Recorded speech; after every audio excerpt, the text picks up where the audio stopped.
কি অবস্থা সবার?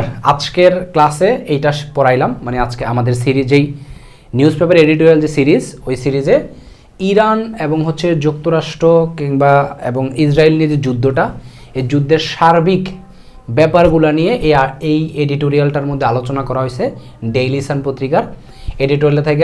আমি যেটা করার চেষ্টা করছি, বুঝে বুঝে রিডিং হ্যাবিটের মাধ্যমে ইংলিশ শিখতে হয়, ওই উদ্দেশ্যকে, ওই পারপাসকে সামনে রেখে আমি আপনাদেরকে ধরে ধরে ইংলিশ শেখানোর উদ্দেশ্যে পড়াইছি। প্লাস এডিটোরিয়ালগুলো থেকে আমরা কিন্তু দেশ বিদেশের বিভিন্ন ইনফরমেশানও পাবো।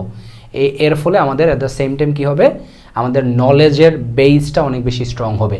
আমরা দেশ বিদেশের বিভিন্ন ইস্যু, বিভিন্ন টার্মস, বিভিন্ন বিষয় সম্পর্কে বেশ ভালো একটা ধারণা হবে। পাশাপাশি রিডিং হ্যাবিটের মাধ্যমে যে ইংলিশ শেখার আমাদের জার্নি, সেটাও এটা দ্বারা পারপাসটা সার্ভ হবে।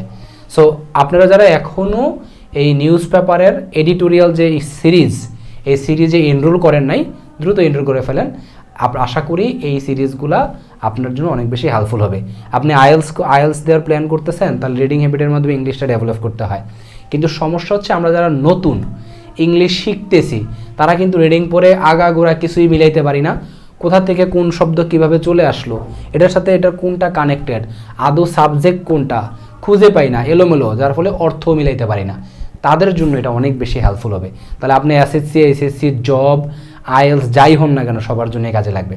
আর যারা জবের প্রিপারেশন নিচ্ছেন, ব্যাংক, বিসিএসে, তাদের জন্য এটা আরও বেশি হেল্পফুল হবে, কারণ যেহেতু এটা এডিটোরিয়াল কোর্স, সেখানে আমরা বিভিন্ন বিষয় সম্পর্কে তথ্য পাবো, যেটা আমাদের চাকরি পরীক্ষায় রিটেন কিংবা পিলিতেও কাজে লাগে। That's all for today. So দ্রুতই এনরোল করে ফেলেন। Thank you so much.